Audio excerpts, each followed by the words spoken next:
Welcome back, everybody, to another great episode of Author Spotlight. If you're listening on Thrive After Sports, thank you for tuning in there. Folks, we got a very special guest today. I'm here with my man, Thomas Williams. What's going on, Thomas? Taj, what's up, man? Just getting through this new normal, man, this life. Right. The new normal. That's what they're calling it. That's what I hear. I Hey, I appreciate you coming on and making some time for this, man. This is a very humbling moment for me. Before we dive into the interview, I just want to introduce this man. So just so everybody knows, Thomas Williams is a former NFL player. He's a two-time national champion at USC. He's now a speaker, a two-time author, a coach. Did I leave anything out, Thomas? No, man, that sounds good. Actually, I might need to take you on the road with me, man. You give a nice little intro, so I appreciate it. Hey, man, you just say the word. I'll be there, man. I would be honored to. This is one of those surreal moments. If you guys have been tuning in with the podcast for a while or you've been following my work, I reached out to Thomas back in 2018, and I consider him, on the Mount Rushmore of the transition space. When I was just getting rolling, looking at who was really doing it, not just talking about it, but really putting in work, serving former athletes, current athletes, and former athletes. Immediately, you think Jonathan Orr over at ATS. Shout out to Jonathan if you're listening to this. Yeah. Derek Furlow Jr., and then, of course, the man himself, Thomas R. Williams. So those three guys right there were guys that I was reaching out to in 2018. And to have connected with them and have them contributing and coming on the podcast and the shows I'm doing now, it's an honor. And Thomas, you showed me big love back in the day, man. And we were just talking about it the other day. Like when I reached out, I was like, one of these days when I have a platform for you to come on and share and I can add value, we're going to do that. And fast forward 3 years, here we are, man. So here we are. I appreciate you coming on. Absolutely, man. It's funny because, like you said, I was able to look at the LinkedIn message the other day, and I was like, wow, anybody who's listening and they don't understand the power of words or the power of intentions, man, take this definitely into consideration because you spoke it into existence 3 years ago, and here we are, 3 years ago. And I live by a quote that I think is so profound, and a lot of young athletes, and I think even just adults, just if you got ears and a heartbeat, man, you need to take heed to this, is that people overestimate what they can do in a year, but underestimate what they can do in 10. And the thing about that is that you knew like, hey, I might not be where I would like to be today, but eventually one day is going to come and I'm going to be able to provide value to you. And shoot, I have you on my platform. And, you were dead serious. And here we are. So, man, I thank you for, continue to beat the pavement and to grind it out. Man, appreciate that. And for anybody listening, all you current and former athletes, use me as an example, right? This is something that Thomas always talks about. This is something I talk about. If you identify people who are doing what you want to do, just reach out to them. Just let them know, hey, even just to be on their radar. You don't have to ask them for anything, but just study them, follow them, connect with them. And then next thing you know, you might be interviewing them on your podcast like me. So with that being said, let's dive in. I want to start with, you're at SC, two-time national champion. You're balling out. What was it like going from SC to the league? Like, what was that whole process like before we dive into the transition side of it? Man, I wasn't even supposed to go to the NFL. And one of the things was I came out of high school as a highly touted recruit. I think I had 4 or 5 stars, top 50 player in the country and, top 20 player in the state. And so getting to USC was a very humbling experience because not only are you playing against some of the best players in your state, you're playing against some of the best people in the country. And so they had just come off of, I think it was like 11-2, beat Iowa in the Orange Bowl. And so they were, that's where they started the process of rebuilding. And so they were rebuilding. And throughout my 5 years there, because I redshirted, I only started like 10 games or something in 4 years. And so the transition of going from college to the NFL, to be completely honest with you, it was a lot easier than I expected just because I felt like my transition from high school to college was so difficult. And when I say that, I was a big fish in a small pond, like most high school recruits. You're the best player on your team. And so it's easy. So then when you have to get to college and they start telling you like, hey, line up on punt team. And you're like, what's punt team? I've never played a special team a day in my life.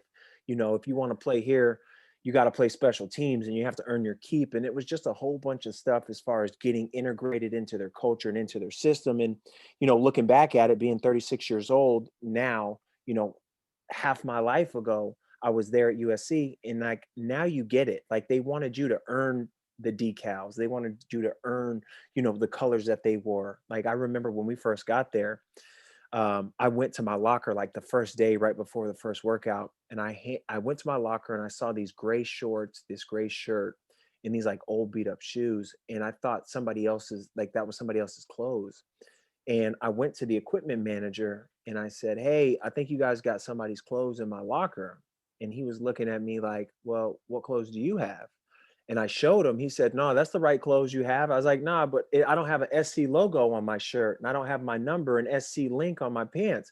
They were like, "Oh, you're a freshman. You don't get the USC link. You got to earn it." And at first Wow. I was hot because I was like, wait a minute, because at the recruiting process, you guys came and showed me like love. Like I showed up to my recruiting trip, they got they got your jersey, they got your locker, they got the helmet, they got your gloves, they got the cleats. I mean, they got this thing really beautiful. And then you get there and you're like, well, wait, I thought I was just walking into what everybody else has. It's like, nah, you're not gonna get this for a while.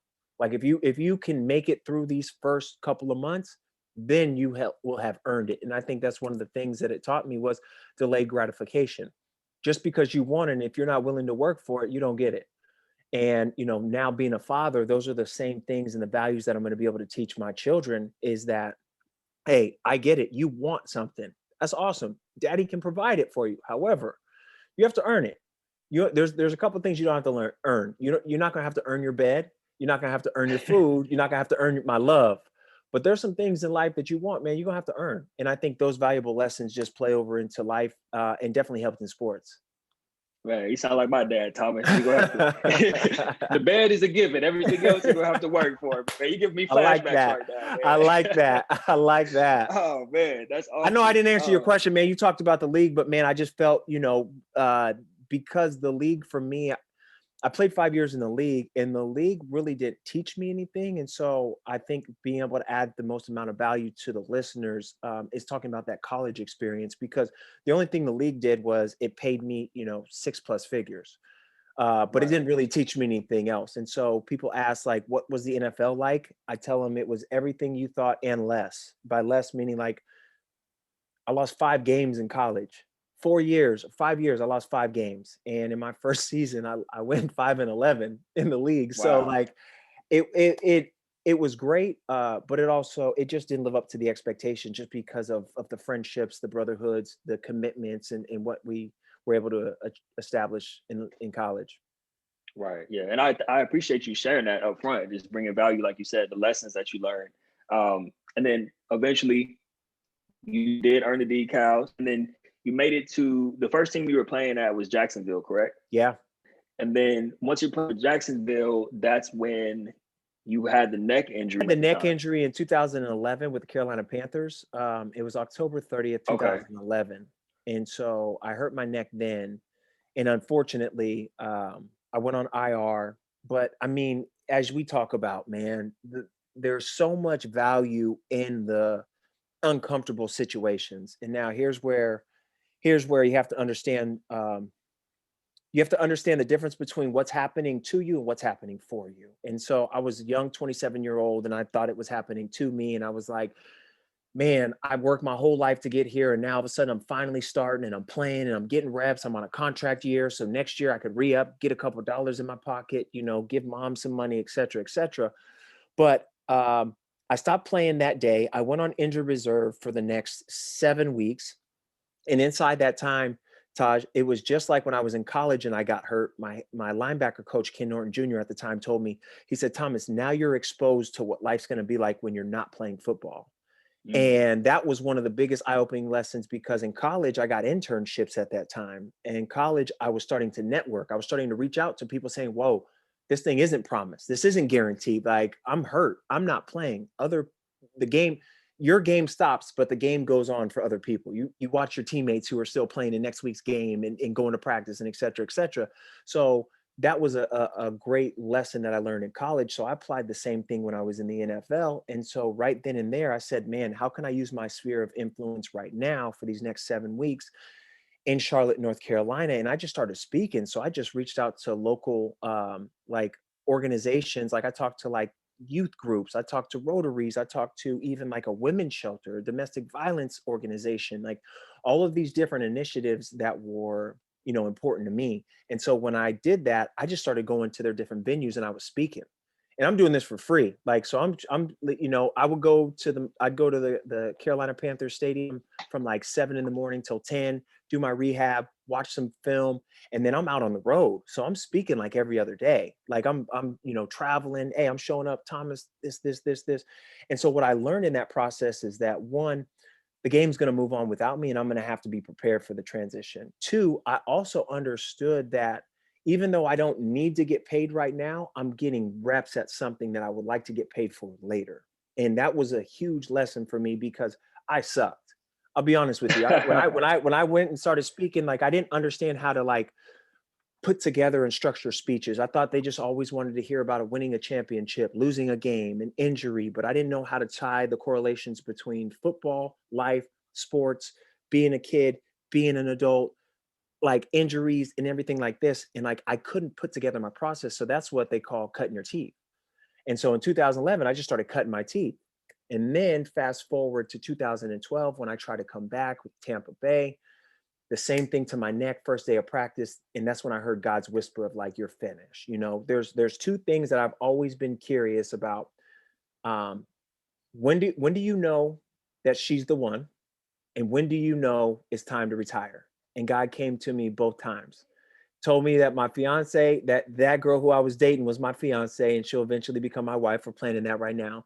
And in 2012, that summer day in Tampa, God whispered into my ear, you're finished. And ever since then, man, my hair has been lit on fire. My passion has been burning inside of me of, if you have 2 ears and a heartbeat, I want to speak to you right before you get ready to do something you don't even believe you can do. And the reason why I wanted to do that, because I had a high school coach by the name of Ed Santapadre who dragged me literally from my house playing video games onto the football field and said, you're going to play football.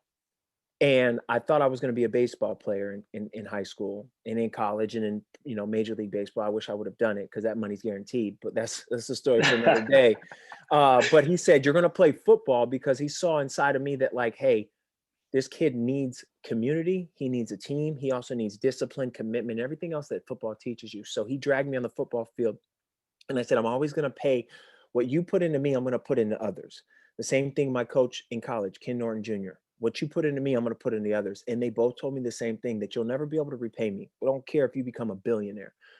The only way you can pay me back is if you pay it forward. And so From then, man, 2012, I've been like just speaking as many places as I possibly can to affect and touch as many people as possible. Because as you know, when you go into these rooms, or if you're on a podcast, you always identify, you see yourself there, depending on the demographics.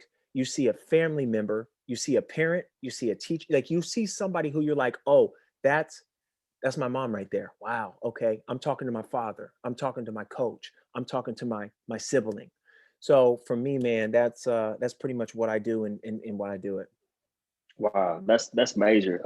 One of the things that I wanted to point out was, I think it's amazing how you were able to immediately shift into, this is happening for me and not to me. Because I think it's one thing, a lot of us have heard that before, but when you're in the middle of it and you're injured and you can't play, for you to be able to make that shift so quickly, I think that's huge, to not allow yourself to become a victim. And one of the questions I have about that is, you immediately put it into action. Okay, this is happening for me, not to me. I'm not a victim. I'm going to start getting into action. I'm going to get busy. I'm going to start preparing. And you immediately started speaking. And I'm curious to know, I think the listeners would appreciate hearing how you knew that you wanted to speak, because there's a million things you could have done in that time, especially with the brand recognition of being in the NFL and all that. But how did you know that speaking was for you?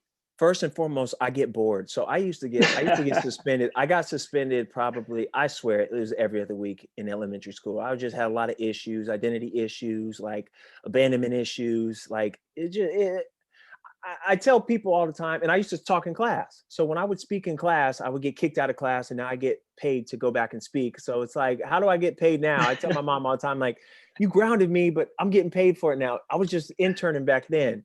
Right. But I would get grounded, Taj, all the time, man. And inside of my room, like I would just literally envision like what it was going to be like when I got outside of being grounded. Like, so I'd hear my friends playing basketball. So I would be shooting, like in the door would be closed, no TV, no nothing.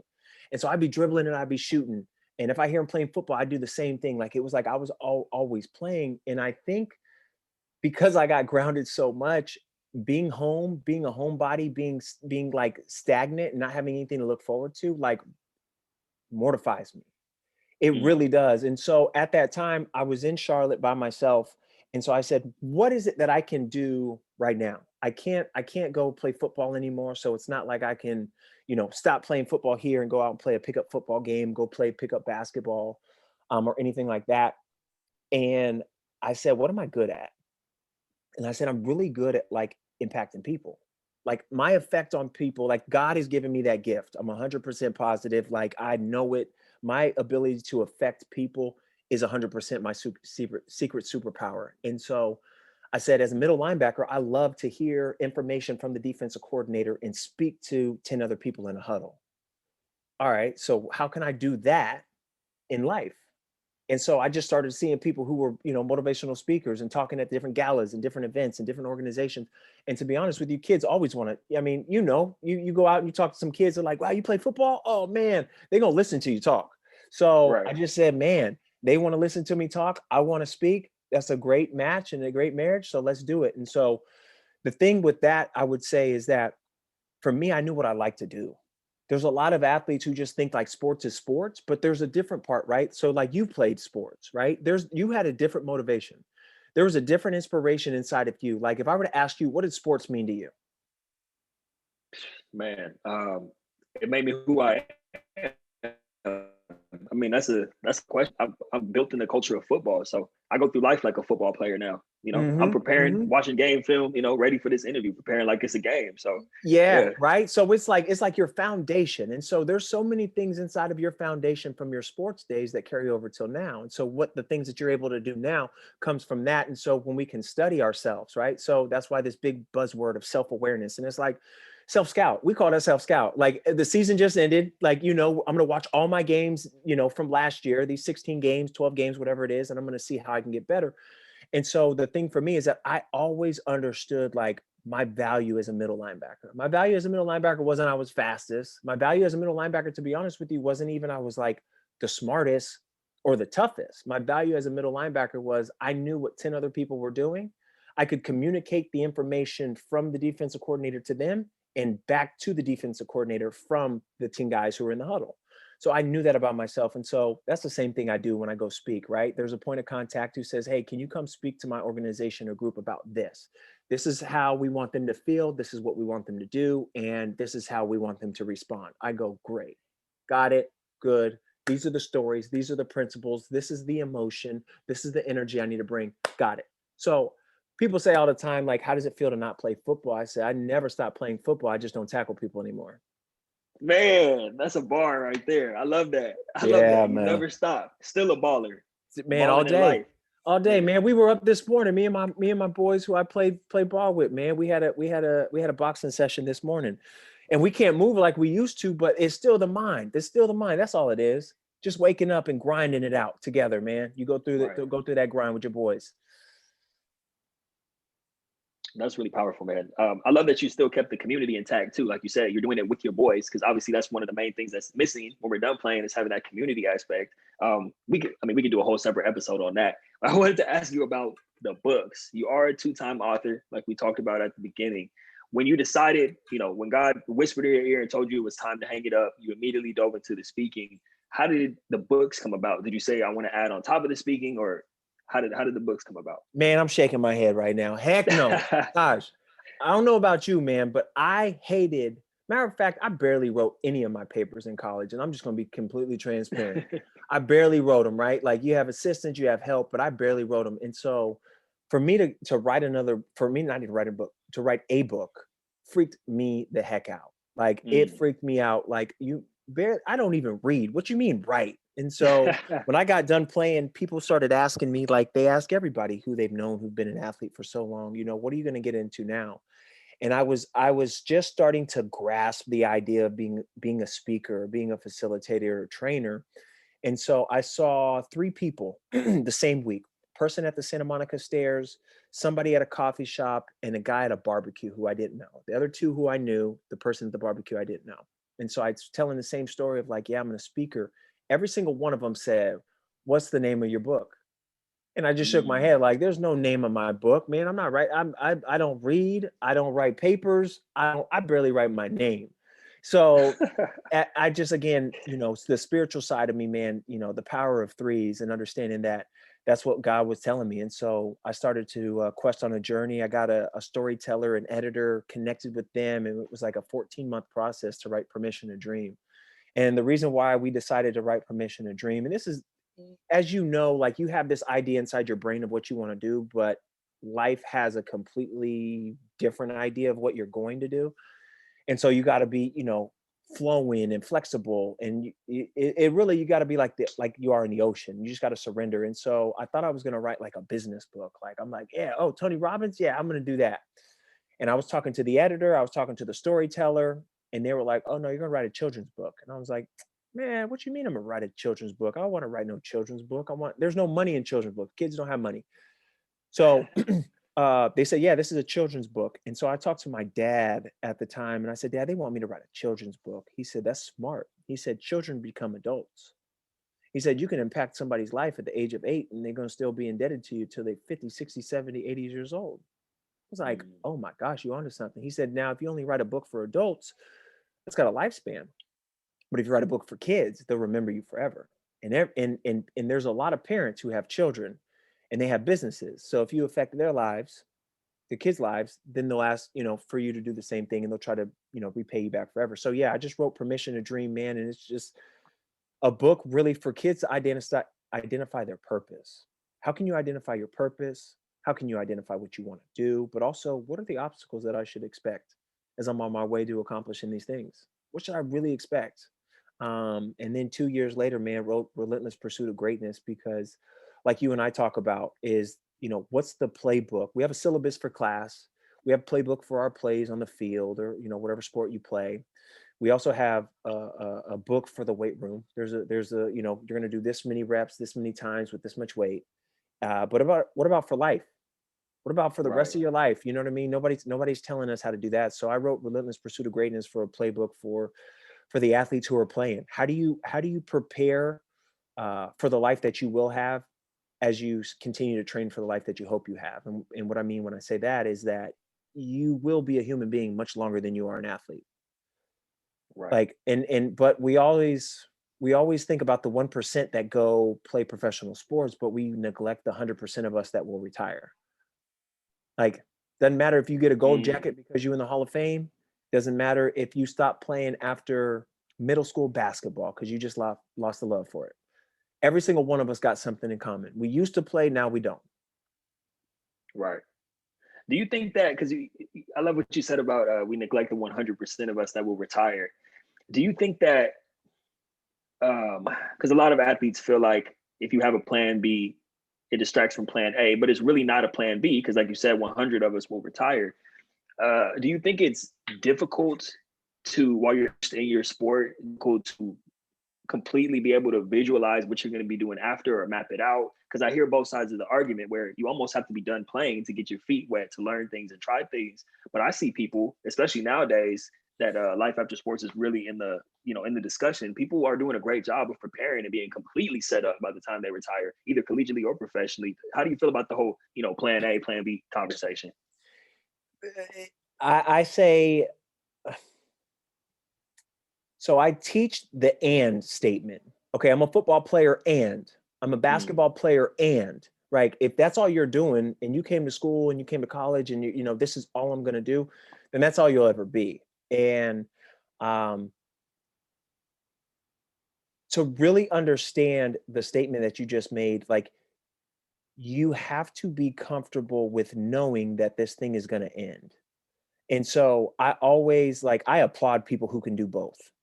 But I think that we do a terrible job as a society. By society meaning like our coaches, our resources, our development centers, our academic advisors, athletic directors, that we expect greatness in our sport, but we allow mediocrity in life. And so that's learned. That's learned. Like, you in high school, you let me pass this class because you said I shouldn't be held to the same standards as the other students because I play a sport. That carries on to college. Don't have them take this hard class. He or she is not going to be able to get up at this time, so they shouldn't take an early morning class. They're going to be too tired to go to there's so many excuses that we make, but we don't make excuses for when you got double teamed on the field, when you got double teamed on the court, when that pitcher is throwing gas, a 98-mile-an-hour fastball, and it has a curveball that's a 12-6 drop and is, a top 10 prospect in next year Major League draft. We don't make excuses there. And so it's our job as the people who, like yourself, the mentors, the advisors, the trustees, the board committees, like all of these people have to make sure, like, no. Greatness is a lifestyle. Has nothing to do with the jersey. Like, you do not tell me that you're going to expect me to split a double team, jump over the running back, and then make a sack in one of the biggest games, 100,000 people in the stands, millions of people watching. But like, hey, over here in life, like, nah, don't worry about an internship. Nah, don't network. Nah, don't worry about anything else. Just play your sport. It's like I remember the first time I went to Africa in 2010 to watch the World Cup. And so we went on a safari as a part of one of our activities. And I asked they got I don't know what they're called, the people who take you out on these safaris, like the guides or something. And so I asked them, I said, what's the difference between this lion and the lion in the zoo? And the answer was so profound, Taj, it makes so much sense. They said the lions out here hunt for themselves. The lions in the zoo have somebody who hunts for them. So if you take that lion in a zoo and you put them outside and you say, go feed, go eat, go hunt, they don't know what you're talking about because you've been feeding them so long. The same thing we do for our athletes is that we hunt for them. But then that last scholarship check didn't come. Their eligibility is over and they're no longer a current student athlete. But we're telling that lion, get out the zoo, go hunt for yourself. But wait a minute, you've been hunting for me for these last 4 or 5 years.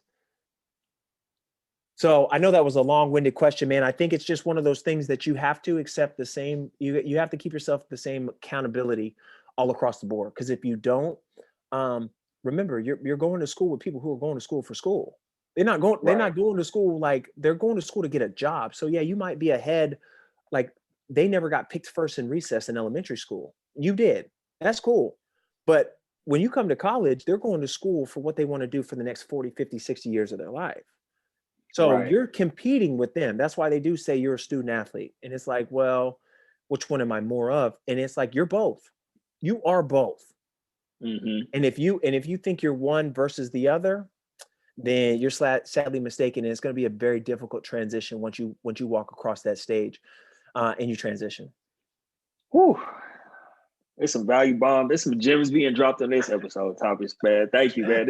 That's so important for people to hear because, like you said, a lot of times we want to blame the coaches or we want to blame. I know I sure did. I was bitter when I graduated. No one prepared me, and they just care about the incoming freshmen. But at the end of the day, where was my role in making sure that I was doing the things I needed to do to put myself in position? I remember I was having a conversation with the girl I was dating at the time, and I was asking her to do something for me, help me out with a resume so I could try to get some internships. Mind you, I was 2 months away from graduating, so probably should have been working on that a little earlier. But long story short, she was like, I don't think you realize how spoiled you are. You got your books are waiting for you. People are helping you write your papers and all that type of stuff. And I remember getting mad at her. What are you talking about? You know how hard I have to work? I'm not entitled. And then I got out there trying to find a job for months after graduation. And man, she was right, And so I love that you called for the athletes to take some accountability. And because, like you said, no one else is really going to be thinking about that. Their job is to win games. Their job is to make sure you stay eligible. So you got to use the system just as much as the system's using you. And you did a great job of laying that out. And I really appreciate you going there. We're going to have you back. I know we're having you on the panel. We'll talk about it at the end. Yeah. There's too much ground for us to cover in this one episode. We're going to have you back on the show. Because I want to dive into, you were already doing the speaking, already a two-time author, and now you are a professor at USC. Like, Yeah, man, can we adjunct. please, yes, adjunct professor. Can we please just dive into that? Like, how did that come about, and what kind of work are you doing over there? Man, it's so I'm an adjunct professor at USC where I help the freshman football players transition into college. So we call it PhD 165, which is basically student athlete success development. And so as I think the times have evolved, athletics has started to see, like, we transition the student athletes into collegiate sports, but we don't transition these student athletes into the college experience. And so when we need to we need to help them transition into the college, it's like there's an acclimation period, right? Like, and I know in football, and I don't know if in other sports how they do it, but I know in football, like, you can't wear full pads. Like, you don't just go the first day of camp full pads, right? Like, your first day of camp, you might go, cleats. And the second day, you might go helmets. The third day, you might go shoulder pads and helmets. The fourth day, you might go full pads, right? And so you kind of slowly but surely build your way into it. And so universities across the country have seen, like, hey, we need to help. These athletes need more help, in life than they just need in football. And so it came about in 2014, I want to say, maybe 15. Um, Shout out to my guy Magdi, who used to be at SC. Now he's at the University of Georgia. Who I want to say he's like the associate AD down there, but just phenomenal. He was my academic director when I first got to college. And then when I got done playing, I would always go back to USC and saying, hey, if I could just talk to the guys, let me know. Like, I just want to give them some game. Hey, save your money. Hey, watch out for people who are trying to use you. Don't invest in every opportunity, just whatever it was. And so one time he said, hey, Thomas, we have a student athlete program in the summertime. We have 30 sessions where it's personal development, all different themes and topics. We had 5 people back out. So do you want those 5 sessions? And the football mentality is like, coach, whatever I got to do. And so I said, absolutely. He was like, cool, you take 5 sessions. And I had no clue. I had no clue what I was going to talk about for 5 sessions. I'm like, yo, I just wanted 15 minutes, but you giving me 90-minute sessions, bro. 90. Wow. Like, and this is out the gate. And so I just started to interview. I started to ask some of the academic advisors. I started to Google and research a whole bunch of things. And I found out that the transition period, if you can think about it from the time you're a freshman throughout your time you're a senior, of these 5 things, you're going to be you're going to be what coach used to call performance alignment, which means that you put yourself in a situation or in a position to be successful in the next play. And it was identity, transferable skills, social media etiquette, networking, and campus resources. And so if you can study these 5 things and you can understand these 5 things, that when you get done playing football or whatever your sport is, then you're going to be successful. And so I did my 5 classes. I think I came back in the next year, I did 6, and they kind of gave me a little bit more responsibility. And for the last 3.5 years, so we're on semesters. So the last 3.5 years, man, I've been over there. Me and Howard Kroom, man, we're the late night warriors. So we got class at 7 p.m., man. And I tell you, it's a lot of fun. It's been challenging because of the whole Zoom thing and getting, the virtual learning down. But I tell you, one of the things that all of the student athletes respect is just keeping it real. Like, because they, what I'm saying isn't going to help me. Like, Right. I don't get, like, it's not like I'm getting paid more or less if you pass. I'm not getting paid more or less if you win. I'm not getting, like, this is game. And it's just like the OG big brother mentor game. Right. Yeah, I think that's huge. I think it is a testament that there's even a student athlete success development class going on, that there is progress in that area. Like you said, not just preparing them for on the field, but being in college in general. And there's nobody better to be doing that than you. And I know you have a partner in crime over there too, Yeah. but I think it's awesome, man. And it's obvious that you're great for that role because, like you said, they can relate to you. You're giving them the game. You're coming from a heart-centered place. It's not just all about you. I think that's amazing. Yeah, And man. I remember the last conversation we had, because I know you said there's the 5 different pillars that you're covering. And one of the things that you talked about that I thought was really great that you're teaching these athletes how to do is the outreach. Can you just talk a little bit about that for a second? I thought that was really great especially for current athletes who may be tuning in to hear that part of it. Yeah. So again, another one of those life lessons, again, happened to me, or happened for me, not to me, is when I got hurt, my coach connected me with a guy by the name of Kirk Reynolds, who was working with the San Francisco 49ers. And I was hurt and I was going to be out like 6 weeks. And so he wanted to keep me busy. He wanted to keep my mind occupied. And so he said, reach out to Kirk and just start talking to him about like some options when you get done playing. And this was probably halfway through my career.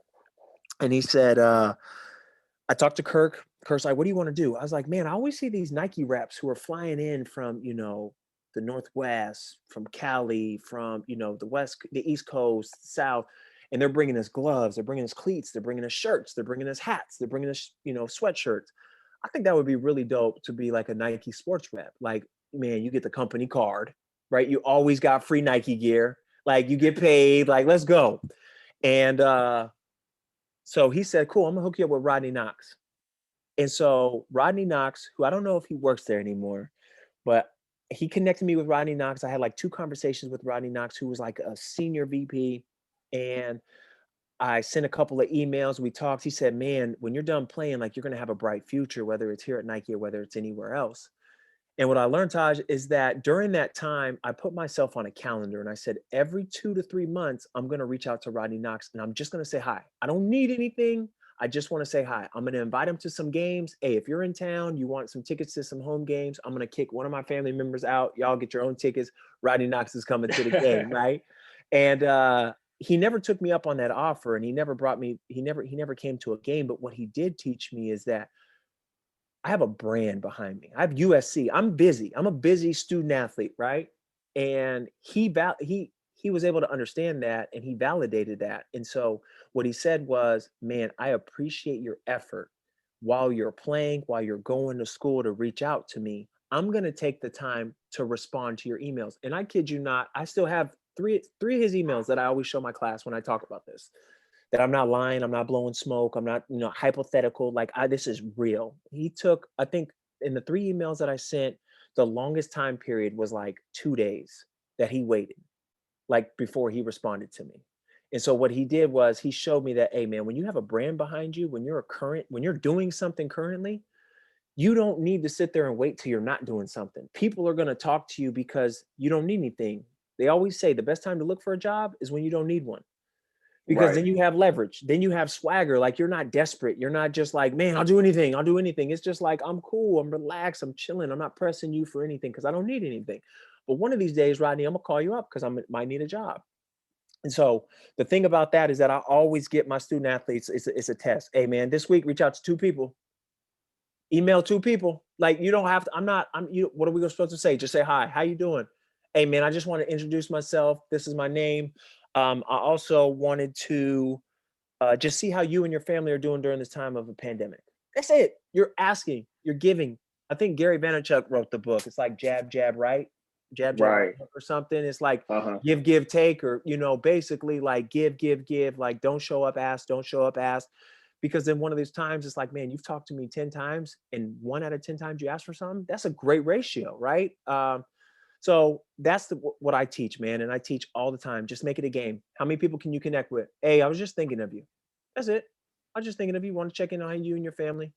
And another thing is that you understand how to do that with people who are in your building. I learned it with the video guys.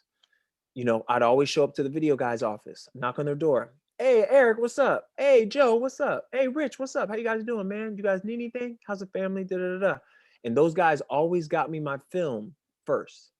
They got me my film like Monday. Hey, it was literally waiting on my locker. Like sometimes it would take people a lot of time, or like I could get it in 15, 20 minutes. Yeah, I'll burn it real quick, man. I'll be ready in 15 minutes. And I asked one of the dudes one time, I said, why do you always get me my stuff like pronto? He's like, because you never asked for nothing. I was like, but I do. He was like, yeah, but you don't. Like you come in to say what's up. There's so many people who are around us who come in just when they need something.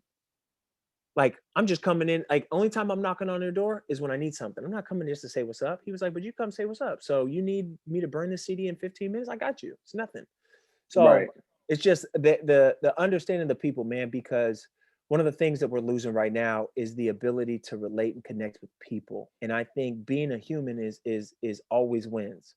no matter how many AIs and the different technologies and the different apps and, you know, the computers and, man, being a human always wins. And so anytime you can relate, and that you can also, you know, let people know like you empathize and you're compassionate with them, you win. Man, being a human always wins. That might be the title of this episode, Let's go. Thomas. Let's That's go. some fire right there, man.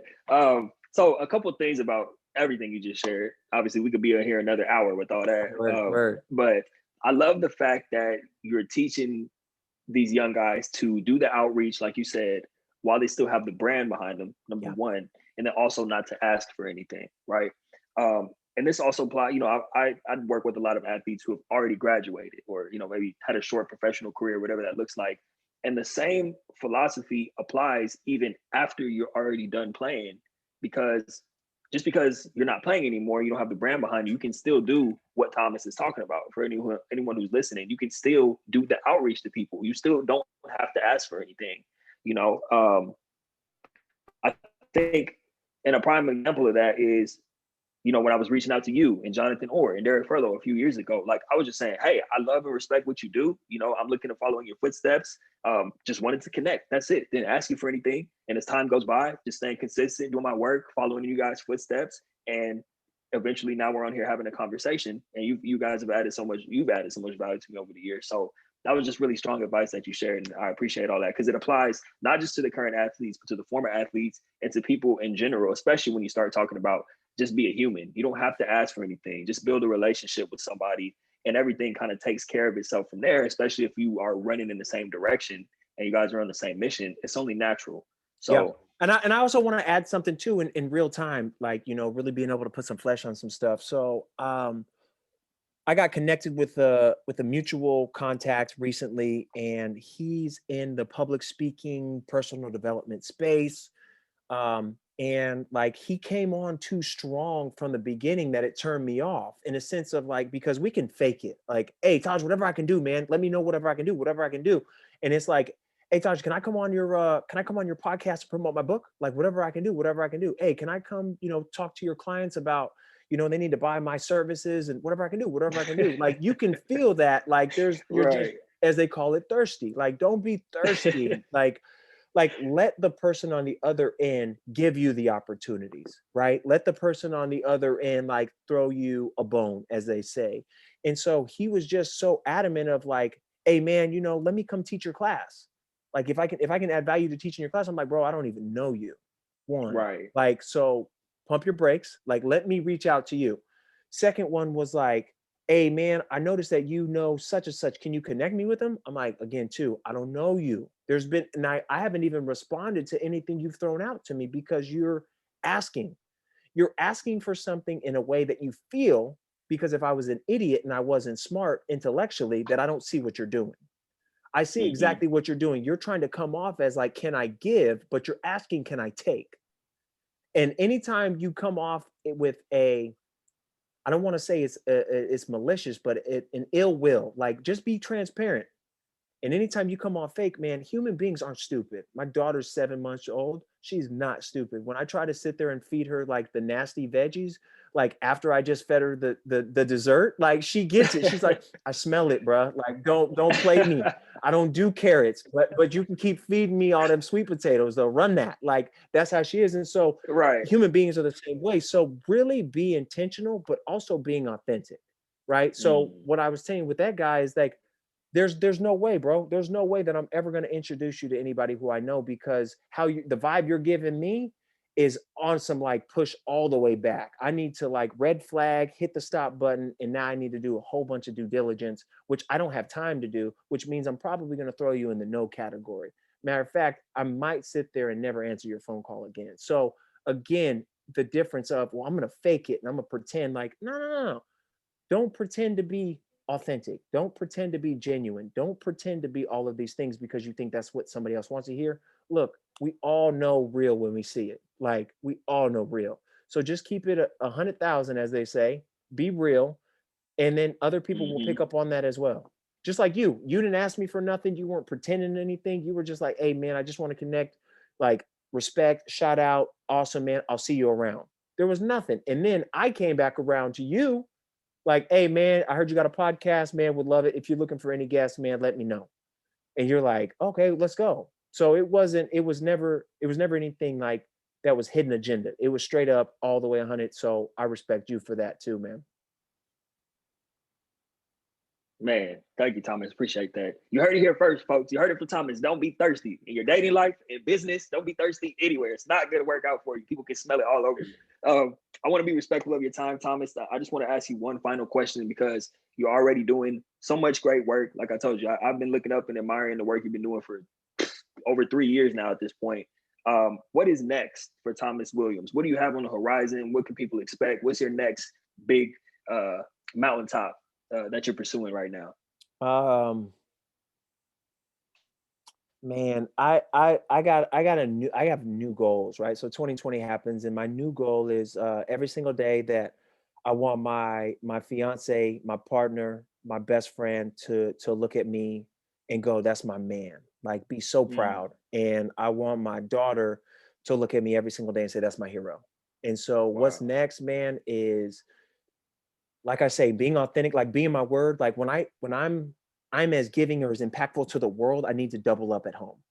And so I want the people who are closest to me and spend the most amount of time with me to say, you guys are getting the watered down version. Like, so if the world thinks that I'm doing anything impactful or, you know, that's moving the needle, just know that the people at home are the most important. So the opinion, if my fiance is like, bruh, you rub my back, you kiss me before you went to sleep, you make me no breakfast, but you out here just like teaching the world, like, no, that's not how we doing it. So the best advice, man, where I'm at right now is the quote that I'm living by is, my family gets the best of me and the world gets the rest of me.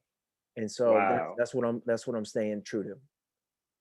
I love that, man. And obviously we'll have all your contact info and social media handles and stuff in the show notes, but just for the sake of you sharing with everybody, can you please tell people how they can get in touch and follow what you're doing and you support can't get in touch with me, man. I have not been on social media since 2019. Taj, hey, if they hit you, you forward them, you know what I'm saying? You got my email, but right now, man, I'm privacy over popularity all day long. Like I'm straight up like, man, the home is most important. I teach, you know, and I'm very selective in the gigs and engagements that I'm doing right now. And that's why, you know, I'm teaching at school. I got a couple of other clients that I'm working with exclusively. And so you can't get a hold of me. You know what I mean? Maybe listen to this podcast again and again and again. So that's where we at right now. Man, I respect it. With that being said, maybe we won't put the socials in the show notes. And if you want to get in touch with Thomas, reach out to me. And if you're not being too thirsty, I might pass you along, but no guarantees. All right, man. With that being said, Thomas, thank you for coming on and sharing, man. Like I said at the beginning, this is a surreal moment for me to have it all come full circle, and for me to have the pleasure of sitting here and interviewing you and just chopping it up with you in general, man. This means the world to me. I know this means the world to my audience and to the audience that on Author Spotlight as well, man. So thank you again for coming on and sharing. And we will be in touch, man. I appreciate you. This has been big, man. Good luck to you on your book. Good luck to you on all of the endeavors that you have, man, because the people that give you their attention, they will not be sorry. Good luck to you, my man. Right. Thank you. Also, before we get out of here, everybody tune in on February 20th. We're having an athlete to entrepreneur panel, and Thomas is actually kicking it off. He's opened it up for us. He's going to share his journey from going from being an athlete to an entrepreneur. So tap in with that on February 20th. And thank you all for tuning in. This has been another great episode of Author Spotlight and Thrive After Sports. We'll see you on the next episode. Peace. Yeah.